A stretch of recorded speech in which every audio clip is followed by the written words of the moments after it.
Dans cet épisode de C'est dans ta tête, Nos enfants, sont imprévisibles, puis malheureusement, je ne pourrai pas tout contrôler.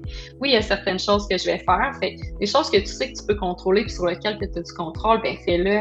Mais après ça, il faut accepter qu'il y ait certaines situations qui malheureusement vont déborder, puis c'est hors de mon contrôle. Puis je vais faire du mieux que je peux avec ce que j'ai. Allô, aujourd'hui j'ai eu l'occasion de m'entraîner avec Caroline Veilleux. Caroline Veilleux qui est, c'est une super psychoéducatrice. Vous avez peut-être déjà vu passer son contenu sur les réseaux sociaux. C'est du contenu éducatif qu'elle fait pour les enfants. Et aujourd'hui, on s'est vraiment jasé d'un sujet que je trouve super intéressant. C'est comment on fait pour être un bon parent? C'est quoi être un parent suffisamment bon? Je pense que la question se pose, puis je crois vraiment que lorsqu'on devient parent, ou même avant de devenir parent, on se pose plein de questions. Est-ce que j'en fais trop? Est-ce que j'en fais pas assez? Donc, on va vraiment jaser autour de cette thématique-là. C'est quoi être un parent suffisamment bon? Je pense vraiment que l'épisode d'aujourd'hui va être quelque chose de doux, de bienveillant, puis de rappeler, en fait, c'est quoi l'essentiel, de quoi nos enfants ont besoin pour être bien, se ramener à quelque chose de simple et essentiel. Donc, justement, je vous laisse découvrir le balado sans plus attendre. Je vous laisse découvrir justement la belle personne qui est Caroline et ses nombreux trucs et astuces pour être un parent suffisamment bon. Bonne écoute!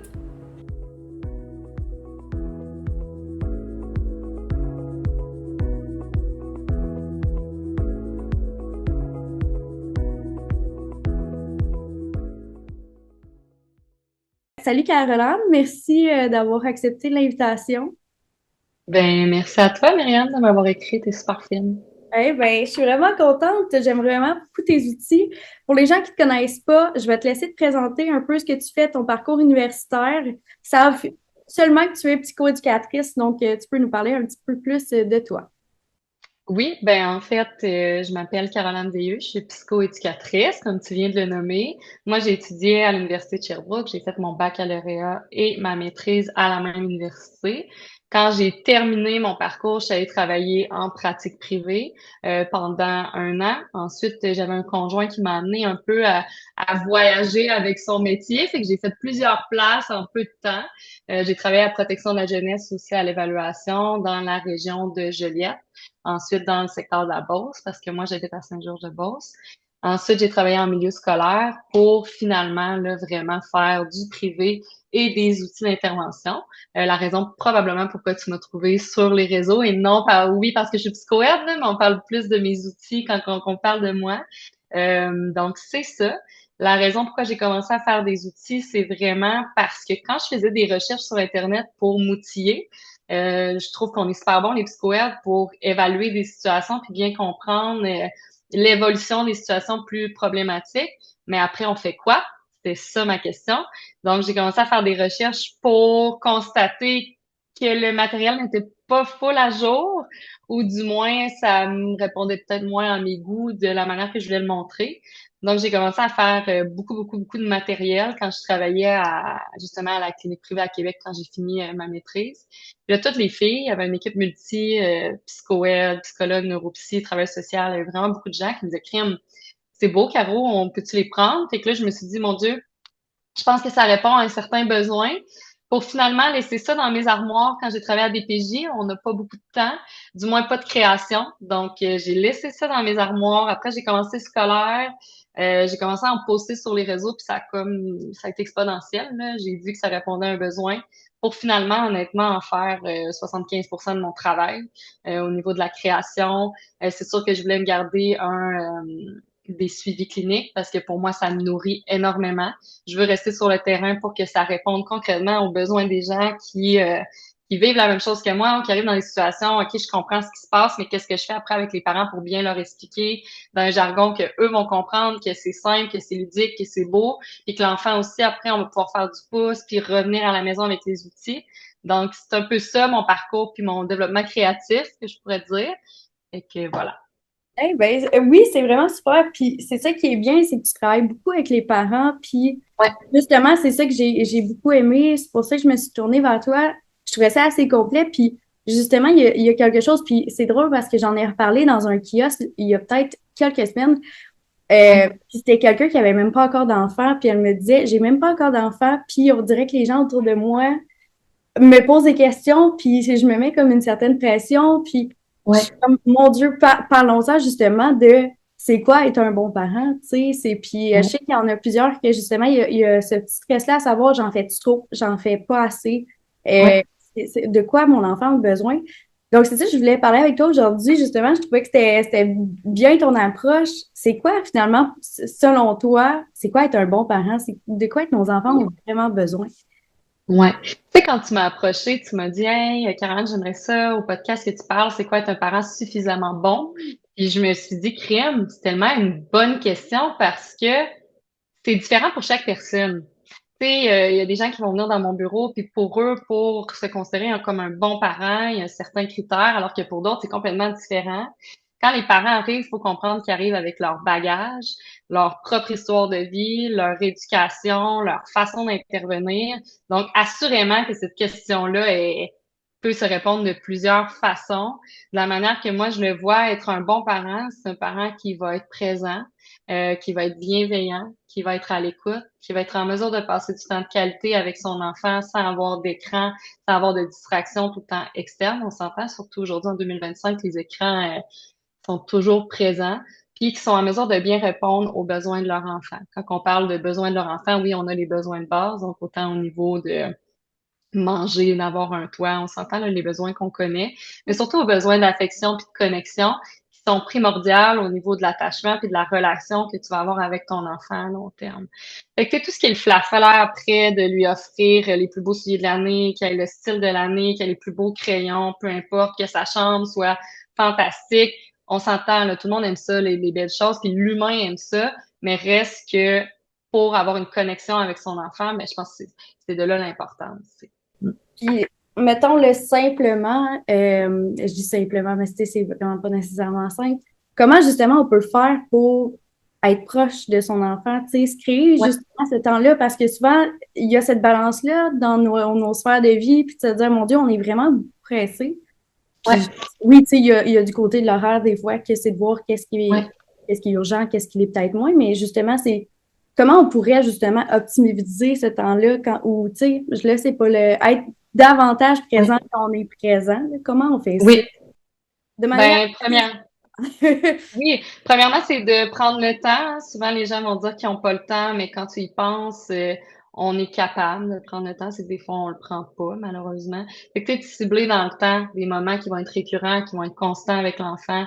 Ça peut être autant banal que quand on se lève, on passe un 10 minutes ensemble pour parler s'il y a des choses dans la journée qui vont être cool, qui va arriver, s'il y a des choses qui sont plus stressantes, qu'est-ce que tu as hâte de manger, ah, vas-tu mettre ton super de beau chandail, tu sais, de passer un moment avec lui. Le soir, moi, je vais toujours prioriser les moments de qualité avec son enfant. C'est la première chose que je vais mettre en place avec les parents qui viennent me voir. Tu sais, passez-vous un temps avec votre enfant, puis tu sais, on parle de des fois 3 fois par semaine, 15 minutes, là. On s'entend, c'est pas beaucoup, là, Myriam, on parle de 45 minutes par semaine où il n'y a pas d'écran, que c'est vraiment un temps ensemble, puis souvent d'aller dans l'intérêt de l'enfant. Tu sais, qu'est-ce qu'il aime ton enfant? Aime-tu jouer au dinosaure? Est-ce qu'il y a son livre qu'il a lu 45 fois, que t'es tanné, mais en même temps, il adore son livre? Tu sais, posez-lui les questions, puis d'aller dans son intérêt, puis toi aussi, tu as envie de le faire aussi, on s'entend. Mais ça, c'est primordial. Puis oui, tu sais, souvent, les gens vont me dire, mais il faut que c'était dans le temps, ça n'a pas de bon sens. Peut-être, mais en même temps, si ça permet vraiment que c'est un 15 minutes qui est vraiment présent, qu'on est en connexion, qu'on est dans l'intérêt de l'enfant, ben pour moi, c'est vraiment mieux d'avoir à le setter dans le temps puis que ça soit fait, puis que lui, il sache aussi. Tu sais, s'il sait qu'à chaque lundi, après souper, il y a un moment de qualité avec maman ou avec papa, que c'est un jeu de société, que peu importe, on joue à des cartes, mais lui, il va avoir hâte à ce moment-là, puis ça va être un moment où ils vont être ensemble. Là.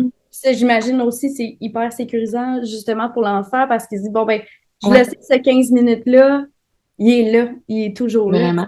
Il y a Mm. sûrement quelque chose au niveau Ouais, de l'attachement sécurisant là, à ce niveau-là. Là. Je sais pas, 100%. mais tu sais, Non, mais tu sais, c'est quelque chose que tu nommes vraiment, le sentiment de sécurité et de prévisibilité, c'est super important pour un enfant. Tu sais, moi, des fois, je m'en vais au point où, tu sais, un enfant qui recherche beaucoup l'attention de manière négative, qui est constamment en train de rechercher l'attention de ses parents, ben, tu sais, un calendrier visuel où il y a le lundi, mardi, mercredi, jeudi, vendredi, puis qu'il y a une étoile, il y a un cœur, il y a un bonhomme sourire pour dire que à cette heure-là, mais c'est le moment avec papa ou avec maman, puis tu peux choisir l'activité de ton choix, mais il va moins avoir avoir à rechercher cette attention-là parce qu'il sait que ça va arriver. Puis plus que ça va être constant, puis ça va être cohérent dans l'horaire ou justement dans la règle du temps, ben moins il va avoir tendance à rechercher cette attention-là parce qu'il va se sentir en sécurité affective, comme tu viens de dire. Puis c'est prévisible pour lui. Oui, Mm. ben c'est ça, OK. Ben, j'aime ça parce que, justement, Ouais, tu sais, on a l'impression souvent on n'a pas le temps ou quoi que ce soit, mais comme quoi, ça peut être juste un petit 15 minutes, puis en même temps, 100%. ça peut nous faire du bien aussi, là, ça nous rapproche de notre Mon enfant, Dieu, tellement. ça nous emmène dans le moment présent, chose qui est pas, c'est ça, qui est pas toujours évidente, là, avec le train de Ouais, vie, de la société dans laquelle on est, fait que je pense que ça peut être que bénéfique, là. Puis, vraiment. au niveau familial, là, j'aimerais Ouais. savoir, toi, c'est quoi justement les piliers d'une bonne dynamique familiale? Il y en a plusieurs. Honnêtement, le premier, je pense que tu sais déjà où je vais m'en aller, la communication. Je pense que c'est la base. Autant que je trouve que j'ai beaucoup de deux extrêmes là, dans les familles que je peux voir. Autant que tu as des gens qui communiquent pas leurs besoins, communiquent pas comment ils se sentent, donc ils refoulent, ils gardent à l'intérieur, puis ça crée plein de non-dits. Puis malheureusement, les non-dits, ben ça l'éloigne parce qu'on est beaucoup plus dans nos perceptions. Fait que tu as ce style-là qui est très présent, ou à l'inverse, des gens qui parlent beaucoup, qui parlent fort, qui a beaucoup de cris, qu'on est beaucoup en opposition. On tente de se retrouver un peu au centre où il y a une communication plus ouverte, où on va nommer comment on se sent, on va nommer les besoins, on va être capable de dire aussi en tant que parent, hey, j'ai pas fait la bonne intervention, je suis désolée. Tu sais, on va trouver ensemble une meilleure intervention parce que c'est vrai que, tu sais, ça n'a pas été la meilleure pour toi. Puis l'enfant, plus qu'il va voir son modèle, qui est son parent, s'exprimer, s'excuser, nommer certaines choses, nommer ses émotions, mais plus qu'il va avoir tendance à le refaire. Fait que ça, c'est la base, la communication, mais là, j'apprends rien à personne à ce niveau-là. C'est un bon Après, la bienveillance. Oui, c'est ça. La bienveillance, le respect mutuel, de comprendre que chacun des enfants vont être différents avec leurs intérêts aussi, qui vont être différents, leurs besoins, de pas rentrer dans la comparaison. Hein, j'ai beaucoup de familles où on va comparer, oh, mais ton frère, il l'a fait, oh, mais ton frère a eu des meilleures notes, ta sœur, elle va dehors. Ils sont tous différents. Fait que si on rentre dans cette comparaison-là, malheureusement, on vient jouer au niveau de l'estime de soi avec les enfants, puis aussi dans la comparaison entre frères et sœurs, alors qu'on veut davantage une collaboration. Donc ça, j'essaye de travailler beaucoup avec les parents pour pas tenter d'aller là, mais c'est difficile. Ils ont tous des besoins différents, ils sont différents. Tenter d'y aller un peu plus là, au niveau individuel, ça fonctionne bien. Des règles claires et adaptées. Je ne sais pas combien de parents qui peuvent me dire, ouais, mais en même temps, c'est sévère, tu sais, on en met beaucoup.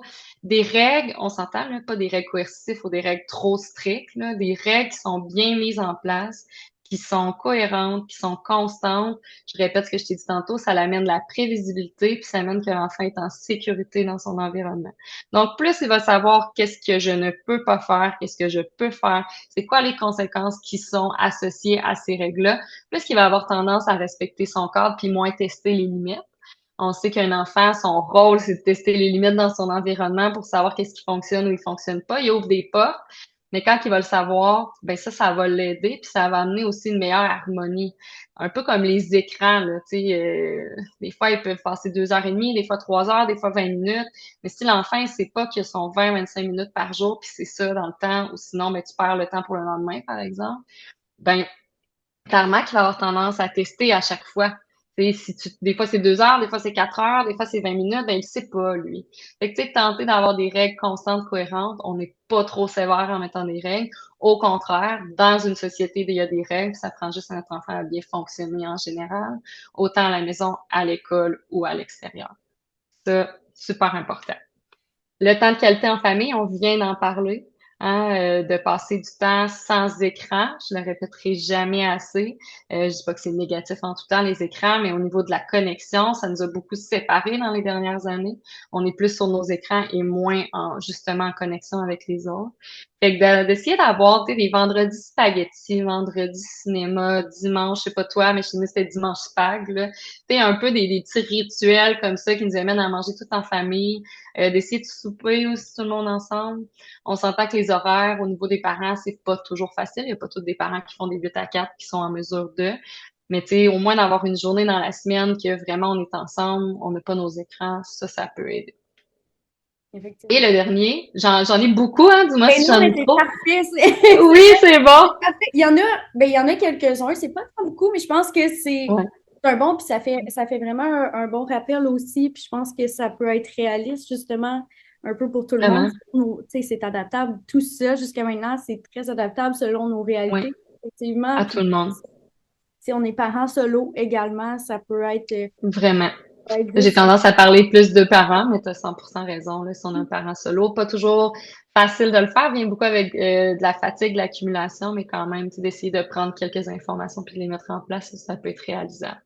L'autonomie, la responsabilisation, souvent on a des parents, moi j'appelle ça un peu plus poules, là, qui vont avoir tendance, hey, faites pas ça, attention, un enfant, il faut qu'il prenne l'autonomie selon, on s'entend son âge, il y a certaines choses qu'on va pas le laisser faire, mais c'est d'être présent, de mettre des règles claires, mais quand même de le laisser aller, parce que prendre de l'autonomie puis de la responsabilisation, c'est aussi augmenter de l'estime de soi, de voir qu'est-ce qui fonctionne pas. Quand on arrive dans une situation qu'on voit que ça fonctionne pas, ben l'enfant de l'amener à réfléchir, qu'est-ce que tu ferais, toi, ça amène la résolution de conflits, de trouver des stratégies, de la créativité, quand on a parlé tantôt avant qu'on commence le podcast. Fait que tout ça est super important. Fait que oui, on les aime beaucoup, on veut pas trop, faut pas qu'ils se fassent mal, faut pas qu'ils vivent des choses difficiles, mais en même temps, la vie, c'est aussi de vivre certaines choses malheureusement difficiles, puis de se relever, puis de trouver des façons de s'en sortir, de s'adapter. Comme dirait une bonne psychoène, on s'adapte. Donc, c'est important de le faire pour qu'ils apprennent à ce niveau-là, tout en étant proche d'eux puis les accompagner. Mm. Ouais. Eh ben, on a déjà nommé quelques trucs et astuces, Oui, mais là, j'ai le goût qu'on explore ça parce que justement, là, on sait qu'est-ce qu'on a besoin pour que notre enfant soit sécure, grandisse, puis ouais, ait c'est ça, une bonne estime de soi. Mais justement, comment être un bon parent sans se mettre trop de pression, justement? Ce serait quoi les trucs et astuces, des choses qui, justement, peuvent s'adapter, qui peuvent s'ajouter à l'horaire? Des fois, c'est peut-être juste des petits twists ou des ouais. choses qu'on fait déjà, mais qu'on met un peu de côté. Ça serait quoi, mettons, quelques trucs et astuces que tu Ouais. pourrais conseiller aux parents ou aux futurs parents qui nous écoutent? Ben oui. Euh, Dans le monde dans lequel on vit présentement, il y a tellement d'informations, Myriam, que je comprends à 100% les parents de se mettre de la pression. Autant l'école aussi peuvent en mettre auprès des parents, de respecter certaines normes, les résultats scolaires, faut qu'ils bougent, faut qu'ils soient bien mis, faut qu'ils aillent, faut qu'ils soient bien habillés. On dirait que ça arrête jamais. Après, faut que tu sois bienveillant, mais pas trop, faut que tu le laisses. Il y a tellement d'informations qui est donnée que assurément que ça amène énormément de pression. Faut aussi voir d'où vient cette pression-là. Tu sais, en tant que personne, je le disais tantôt, on arrive avec notre bagage, on arrive avec nos différences, on arrive avec nos peurs. Fait que, tu sais, de se questionner en tant que parent, qu'est-ce qui fait en sorte que je me mets autant de pression? Là, ça a l'air facile dit comme ça. Là. Souvent, on va aller faire ça, un peu ce travail-là avec un professionnel. Mais ça, ce serait la première étape. T'es se questionner qu'est-ce qui fait en sorte que je me mets autant de pression en tant que parent? Est-ce que c'est moi, mes parents qui m'en ont mis beaucoup dans le passé? Est-ce que c'est moi en général qui ai tendance à m'en mettre beaucoup sur mes épaules, autant dans mon travail? Tu sais, il y a des personnalités qui sont un peu plus anxieuses, que je dis, qui veulent tout contrôler, qui veulent que ça soit parfait, mais c'est impossible avec des enfants en bas âge qui ont un développement immature au niveau cérébral sont super spontanés, qu'on sait jamais vraiment comment ça va virer certaines situations. Fait que la première étape, c'est aussi de comprendre ça, que nos enfants, ben, sont imprévisibles, puis malheureusement, je ne pourrai pas tout contrôler. Oui, il y a certaines choses que je vais faire. Fait que les choses que tu sais que tu peux contrôler, puis sur lesquelles que tu as du contrôle, ben fais-le. Mais après ça, il faut accepter qu'il y ait certaines situations qui malheureusement vont déborder, puis c'est hors de mon contrôle. Puis je vais faire du mieux que je peux avec ce que j'ai. Se donner de la bienveillance, prendre du temps pour soi. Un parent, oui, c'est quand il tombe parent, il est parent toute sa vie, mais il reste quand même un adulte qui a des intérêts, qui a des amis, qui a un travail, qui est autre chose qu'un parent. Fait que, tu sais, de se cibler des périodes dans la semaine où c'est vraiment un moment pour soi qui me permet de me recentrer, de m'apaiser, de me poser les bonnes questions, justement, de m'enlever un peu de ce brouhaha-là que des fois, je me sens tellement prise hors du contrôle. Je pense que ça, c'est super important pour les parents, puis d'aller chercher de l'aide aussi, si jamais c'est trop. D'éviter de se comparer aux autres. On en a dit tantôt, tous les enfants sont différents. Fait que c'est impossible qu'il y ait une intervention magique. Oui, il y en a qui fonctionnent un peu plus, puis c'est plus généralisé, mais encore là, il va falloir l'adapter en fonction de l'enfant qu'on a devant nous. Fait que, tu sais, les soupers de parents, ouais, mais le mien est comme ça, mais moi, j'ai fait ça, puis là, tu reviens chez vous, puis là, t'es comme, Crémel a fait ça, mais moi, mon enfant est pas de même. ça sert à rien. Tu sais, de revenir à la base, tous les enfants sont différents, ils sont uniques, ils ont des besoins différents. Ça me sert absolument à rien de commencer à me comparer avec les autres parce que notre quotidien est différent puis il est différent. Donc ça, pour moi, ce serait super important. Bien s'entourer des gens avec qui on a confiance, qui vont être là pour dédramatiser des bombes. Des fois, dans nos perceptions, on est plus anxieux. Justement, on se trouve pas assez à la hauteur. Fait que, d'avoir des gens qui sont positifs au lieu des gens qui vont te critiquer autour de toi, de savoir avec qui, à où cogner la porte. Tu sais, si tu sais que tu as une amie qui a tendance à te faire sentir un peu coupable quand tu en parles de tes pratiques éducatives, va pas vers cette personne-là. Peut-être que cette personne-là va pouvoir t'amener autre chose dans d'autres sphères, mais au niveau de ta parentalité, tu sais, d'aller vers des gens, je sais pas, ça peut être ta mère, ta cousine, ta meilleure amie, ton copain, peu importe les gens qui sont autour de toi, qui vont te permettre justement de te ramener, de te sécuriser, de te dire que tu fais bien les choses. Pour moi, c'est super important. Oui, ben vraiment. Puis je pense aussi, je pense que l'essentiel, justement, c'est d'être présent pour soi en premier. Tu sais, souvent, ça Vraiment. revient vraiment beaucoup à ça. Puis se rappeler que au final, tu sais, on dit beaucoup ça, mais au final, les parents, c'est aussi la première fois que t'es parent, là. Ah, tellement, Avec t'apprends tous les jours. C'est ça, fait que, tu sais, vraiment. t'apprends à vivre quand t'es enfant, t'apprends les règles, t'apprends tout ça, mais quand t'es adulte, t'apprends encore, c'est ta première fois à toi aussi. Vraiment. C'est Ouais, ta première fois sur Terre à toi aussi. Fait que c'est normal que ce soit pas parfait, là, au final, là, parce que on apprend, puis on évolue c'est à vrai. travers cette expérience-là, là. Mais tu sais, ça, je Vraiment. pense que vraiment, il faut se le rappeler aussi, là. C'est notre première fois sur Terre à nous aussi, là. Vraiment. Puis, tu sais, ça revient à se donner droit à l'imperfection. Tu sais, on veut que nos enfants, malgré le fait qu'il n'a pas eu une bonne note ou qu'il n'a pas gagné sa game de soccer ou peu importe toutes les erreurs qu'il peut faire, il soit capable de se relever. Mais en tant que parent, c'est la même chose, d'être capable de dire à son enfant, hey, j'ai pas réussi ça ou ah, crime, j'ai pas été capable de faire ça. Par contre, j'ai trouvé une solution. Hey, j'ai trouvé ça difficile, j'ai pas réussi ça, ça n'a pas été la bonne intervention, mais je vais me reprendre la prochaine fois. Je reviens au fait, vous êtes un modèle. Si vous entend dire des choses comme ça, puis qu'après vous êtes en mesure de naviguer puis continuer, mais pour lui, quand il va faire des erreurs, ça va être beaucoup moins difficile après de l'apprendre cette erreur-là, puis d'avoir un peu comme un apprentissage. Fait que tu sais, c'est normal, comme tu viens de le dire, on apprend tous les jours à être parent, puis c'est de le démontrer aussi à nos enfants par le biais de nos actions puis de nos paroles. Là. Mm. Oui, ben c'est ça. Il écoute beaucoup, il observe beaucoup Oui, ce qu'on fait. Fait que faut se mettre, faut pas avoir peur de se mettre en priorité aussi, là. Il y a souvent ça. voilà. Tantôt, on parlait de justement, tu parlais du jeu. Puis Mhm.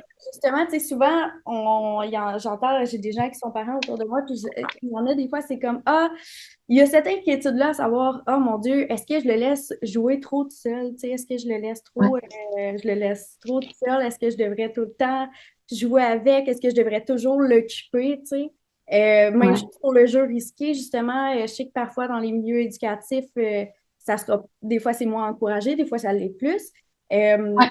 puis pourtant, ça peut avoir des points positifs. Fait que j'aimerais ça justement t'entendre par rapport à ça. Ça serait Mhm. quoi l'importance du jeu, justement? Puis Ouais, ça serait quoi les bonnes pratiques, là, si on peut dire, à ce ouais. niveau-là? Je pense que tu l'as nommé avant que le podcast commence. Le jeu augmente la créativité. C'est ce que tu m'as dit. Dis-moi si je me trompe. OK, excellent. Euh, Tu sais, souvent, oui, il y a des parents qui vont venir me voir, et disent, ben, je m'inquiète, tu sais, il joue souvent tout seul, il va pas vers les autres. Il y a des enfants qui ont plus d'intérêt à jouer à des jeux solo. Il y en a qui ont plus d'intérêt à être en diade, à être en équipe. Encore là, ça fait partie de leur personnalité, de leur tempérament. Les deux ont du bon. On s'entend de jouer en équipe, on apprend à justement devenir un bon leader, à être avec les autres, être capable de patienter envers son tour. Ça développe aussi la connexion avec les autres, le temps de qualité avec les parents. Donc, tout ça est super positif de trouver des solutions, de résoudre des conflits parce que Dieu sait que dans le jeu avec des enfants, ça explose souvent. Donc, tu sais, d'avoir un adulte qui est présent, puis bon, qui reprend la situation, qu'est-ce qu'on peut faire, on trouve des solutions, comment je me suis sentie. Justement, ça favorise aussi la communication. Fait que, honnêtement, dans le jeu, il y a énormément de positifs. On vit aussi certaines réussites. Il y a un certain sentiment de valorisation qui est présent, donc augmentation de l'estime de soi.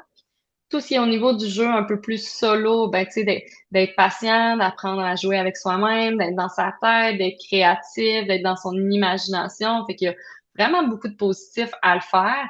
Est-ce qu'on doit toujours être avec notre enfant pour jouer? La réponse est non. Un enfant est en mesure, je sais pas si tu as déjà vu la vidéo, l'enfant il a le choix entre les jeux qu'il a eu super malade à Noël, puis finalement il joue avec la boîte, puis avec une cuillère en bois, puis c'est ça qu'il a choisi, puis il s'imagine être un cuisinier avec sa boîte, ben ça le démontre. Tu sais, un enfant peut s'amuser seul, puis peut aller dans son imaginaire, puis c'est ce qui est tellement beau d'un enfant.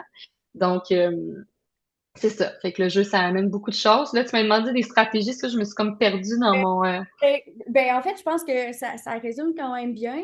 Ouais, C'est sûr que il y a tout ce qui est le jeu risqué, là. Je sais que ça, ouais, c'est.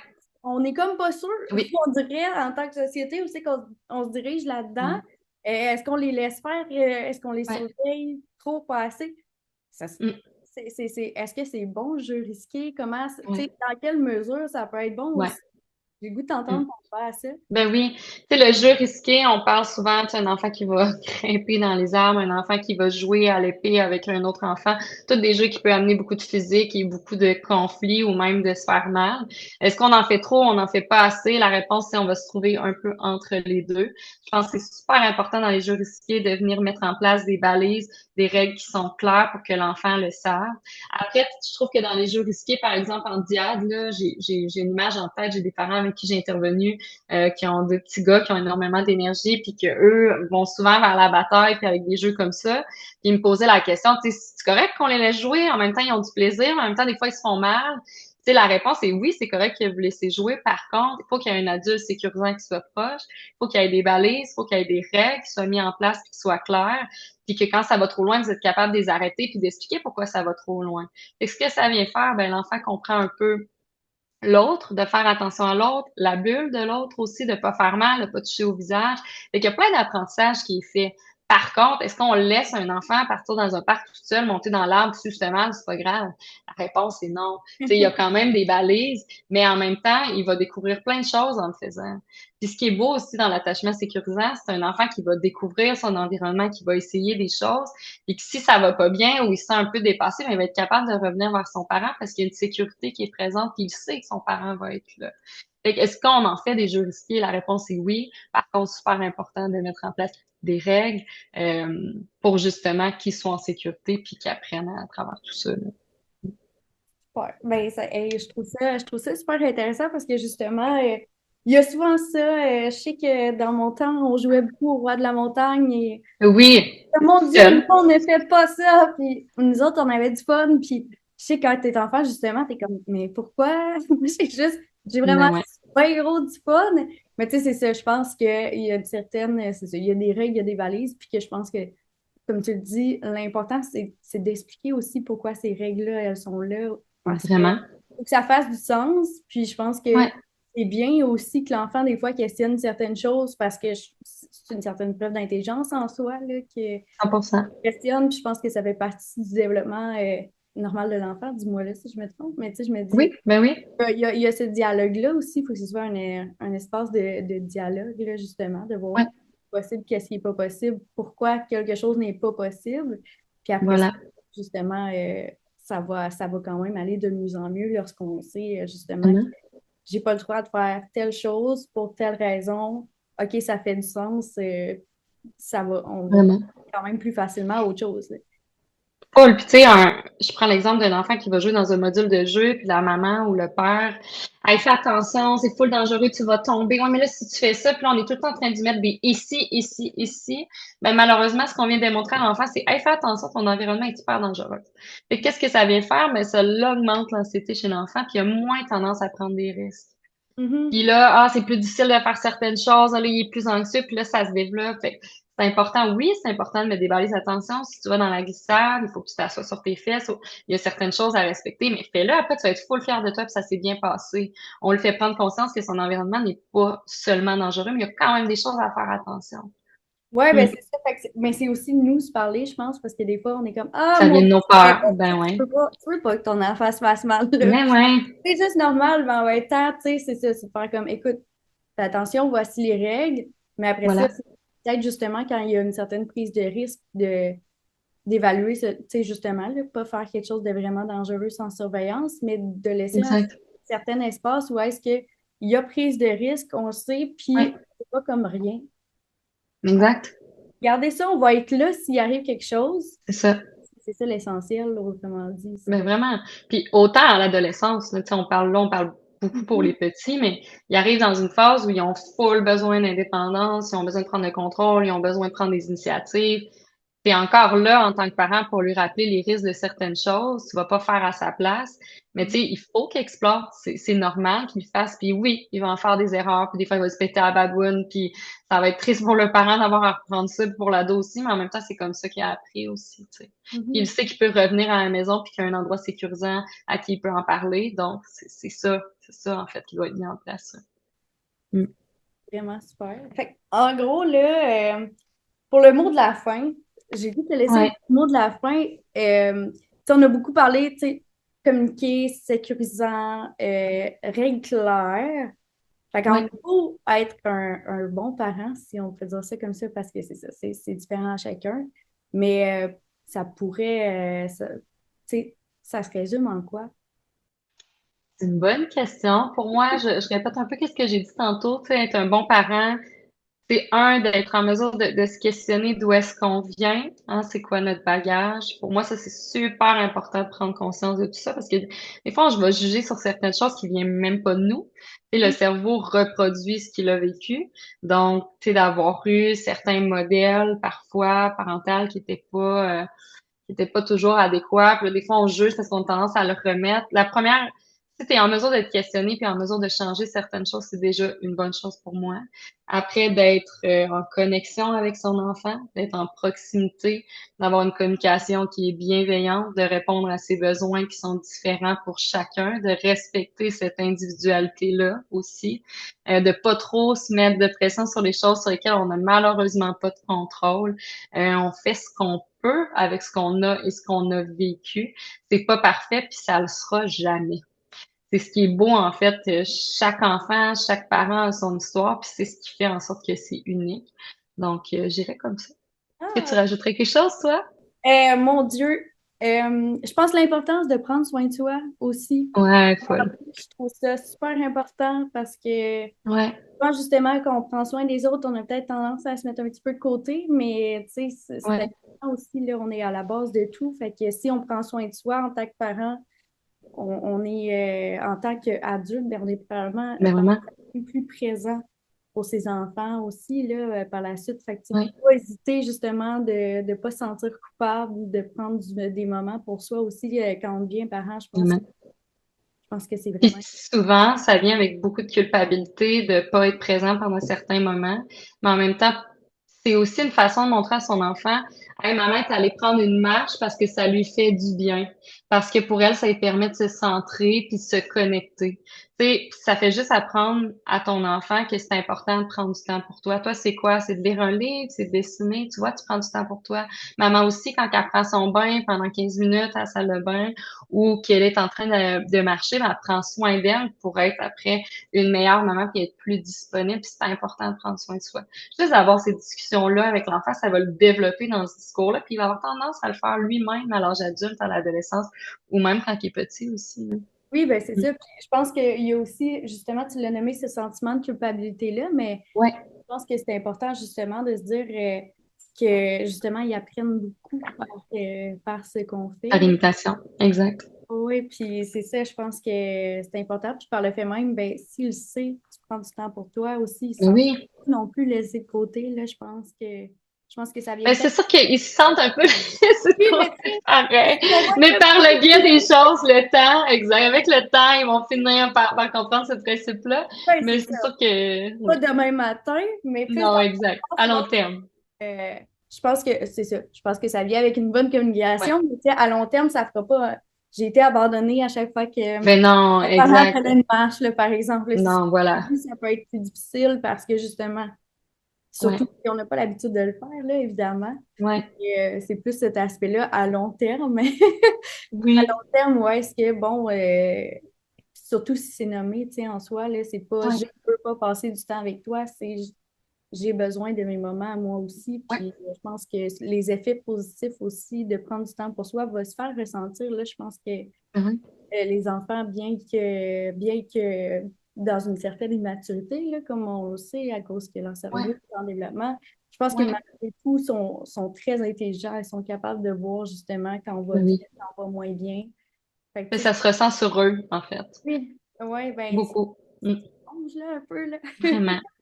Fait que, tu sais, je pense qu'il y a cet aspect-là qui est aussi très positif, là, Ouais, je pense que ça va se ressentir aussi de leur côté, là, ouais, si on prend du temps pour soi, là. 100%.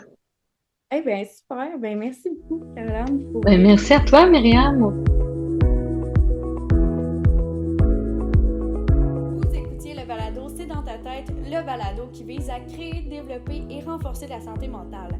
J'espère que cet épisode vous a plu et qu'il vous outillera davantage sur comment prendre soin de vous et de votre santé mentale. N'hésitez pas à nous faire part de vos réflexions sur le sujet d'aujourd'hui en commentaire. On se dit au mois prochain et d'ici là, si vous voulez en découvrir plus, je vous invite à visiter notre site web au www.santémentalca.com.